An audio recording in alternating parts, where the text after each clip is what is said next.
Amod police સ્ટેશનમાં એક દુષ્કર્મનો ગુનો નોંધાયેલ છે।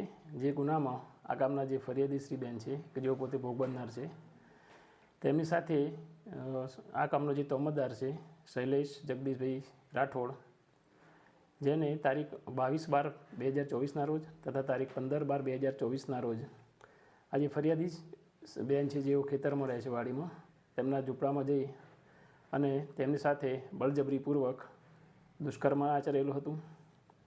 અને જે દુષ્કર્મ આચરેલું હતું એ બાબતે દુષ્કર્મ તથા એને ધમકી આપેલ એ બાબતનો આમોદ પોલીસ સ્ટેશનમાં ગુનો નોંધાયેલો છે।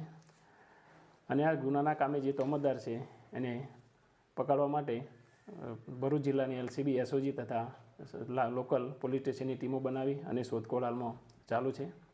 આ કામનો જે તોમતદાર છે એને 1 વર્ષ લગભગ 1.5 વર્ષ પહેલાં અગાઉ પણ આ જ કામના જે ફરિયાદી શ્રી બેન છે એમની સાથે દુષ્કર્મ આચરેલું હતું, જે બાબતે આમોદ પોલીસ સ્ટેશનમાં ગુનો નોંધાયેલો હતો અને જે ગુનાના કામે આ કામના તોમતદારની ધરપકડ કરવામાં આવેલી હતી અને આ આરોપી જામીન પર છૂટેલો હતો, ફરીવાર એમની સાથે દુષ્કર્મ કરેલું હતું।